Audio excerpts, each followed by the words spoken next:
welcome back to Research Methodology Masterclass series. In today's video, we are going to discuss about impact factors, H index, G index, and I-10 index.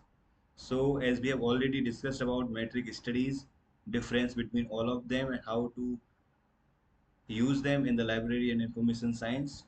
So, in today's lecture, we will be covering H index, G index, I-10 index, difference between all the measures, and we will be able to interpret research performance after the end of this video. So stay connected. First of all, let us understand what are research impact indicators.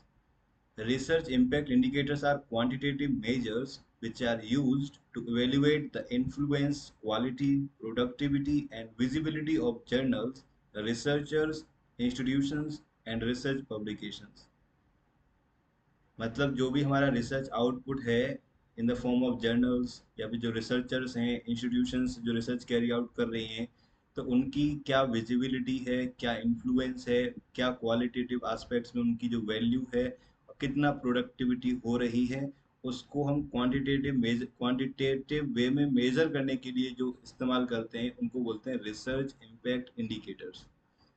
ये important क्यों होते हैं? Because they help in research evaluation, faculty promotion as well, university rankings, funding decisions, journal selection and research assessment. So now we can have a look about different types of impacts like journal impact, author impact, institutional impact, and article impact. Journal impact helps in measuring the quality of journals. For example, we have impact factor. Impact factor journals की quality major करनी है कि कोई भी journal कितना qualitative है, मतलब कितना अच्छा है. तो date can be decided with the help of impact factor. Means वो जर्नल जिसका इम्पैक्ट फैक्टर ज़्यादा होगा वो उतना ही अच्छा होगा. सो जर्नल का जो इम्पैक्ट फैक्टर होता है, that measures the average number of citations received per paper published in a journal. Similarly, for measuring the impact of the authors means researchers influence, मतलब जो researchers जो research कर रहे हैं उनका कितना influence है. For that we have author metrics like H index, G index and I-10 index, which helps in measuring the productivity and citation impact of an author's publications. Similarly, we have institutional impact for measuring the performance of institutions, like we have total publication citations, FWCI rankings, which evaluates the overall research performance and visibility of institutions.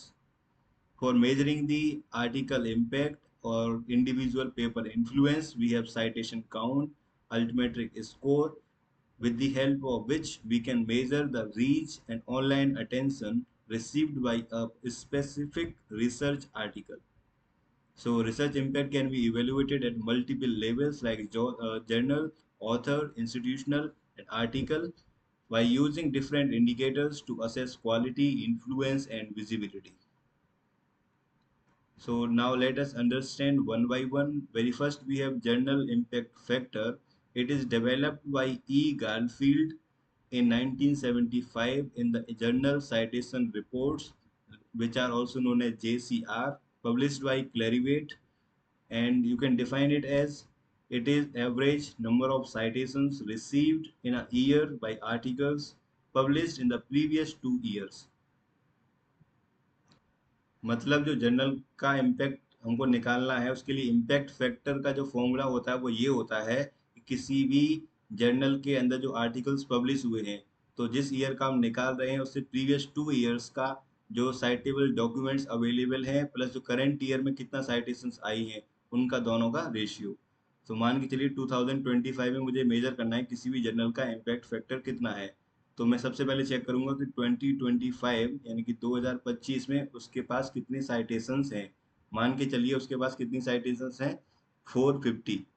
तो previous 2 years यानी 23 और 24 में कितने articles publish हुए थे, वो है number of articles publish in 2 years. दे तो वो जो नंबर है वो हमारा 100. So 450 divided by 100 we get impact factor 4.5. means impact factor helps to compare journals within the same field and understand the average citation impact of the recent publications. जिसका जितना ज़्यादा इम्पैक्ट होगा उतना ही ज़्यादा उसका इम्पैक्ट फैक्टर होगा। मतलब दो, सपोज करिए लाइब्रेरी साइंस में 5 जर्नल्स हैं जो पब्लिश होते हैं।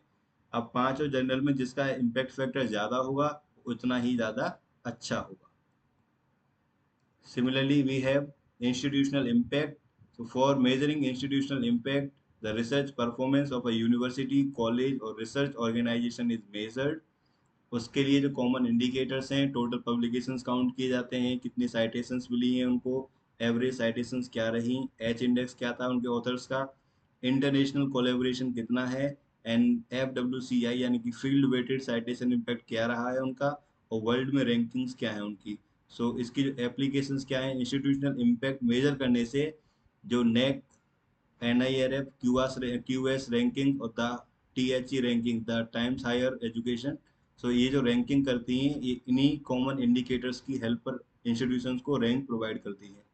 Similarly, for measuring the influence and productivity of an individual researcher, we have author impact, and the common indicators are citation count, H index, G index, I10 index, publications, and co-authorship, for which we have databases like Google Scholar, Scopus, published by Elsevier, Web of Science by Clarivate. So these all are some of the measuring impact factors base. Now let us understand in detail about H index, G index and I10 index. H index is proposed by George E. Hirsch in 2005। और उसको हमें define करने के लिए कहा जाए तो हम कहेंगे कि कोई भी रिसर्चर है तो उसकी एच इंडेक्स एच कहलाएगी अगर उसके एच पब्लिकेशंस को एटलीस्ट एच साइटेशंस मिली हो। क्या मतलब है इसका?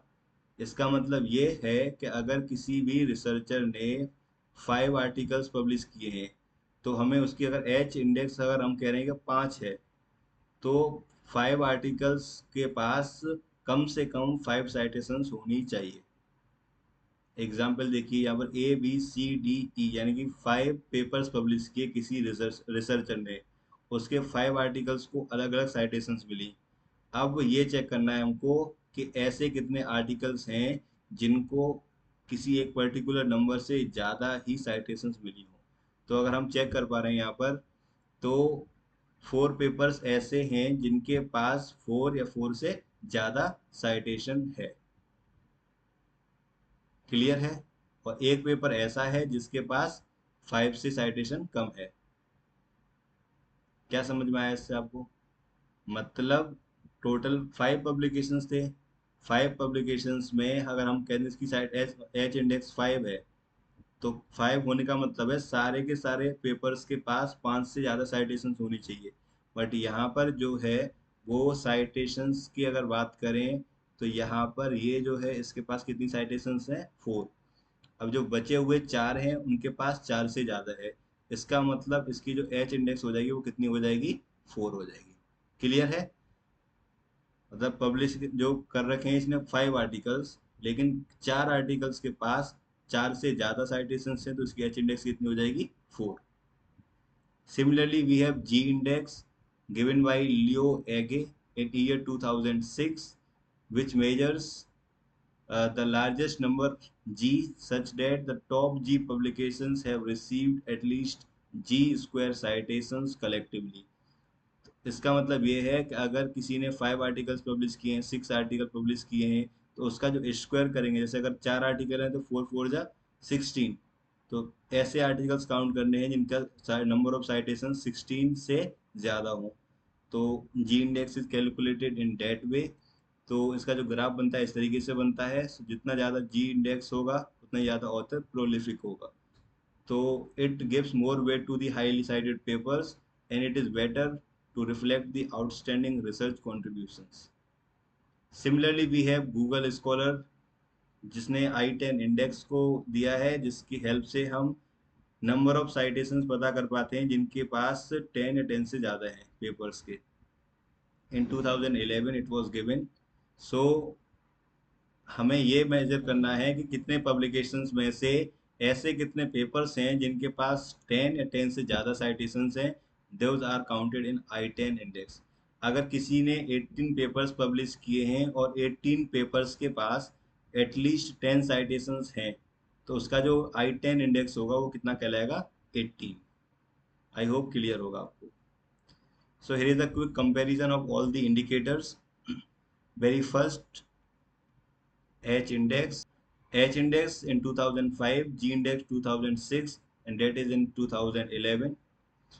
H index को जो दिया है जॉर्ज हिर्श, और G index is given by Leo Ege, and I10 index by Google Scholar. It is based on productivity and citations. G index जो है वो highly cited papers को ही मेजर करती है।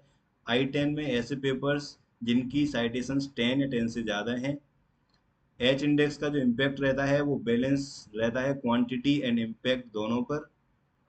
जी index gives weightage to more highly cited papers, and I10 index is moderate bet on citations.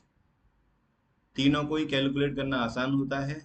And if you talk about high weightage to high cited papers is basically given in more and g index, बाकी दोनों moderate रहता है। और जो लो cited papers हैं किस में consider किए जाते हैं ज़्यादातर, वो एच इंडेक्स में कंसीडर किए जाते हैं। जी इंडेक्स में थोड़ा कम कंसीडर किए जाते हैं, और I10 में तो बिल्कुल ही कंसीडर नहीं किए जाते हैं। जिनका नंबर ऑफ साइटेशन 10 से कम है, they are not counted for calculation. So these are the advantages of indicators like simple evaluation. They are internationally accepted, and they support in research assessment and useful for funding and promotions.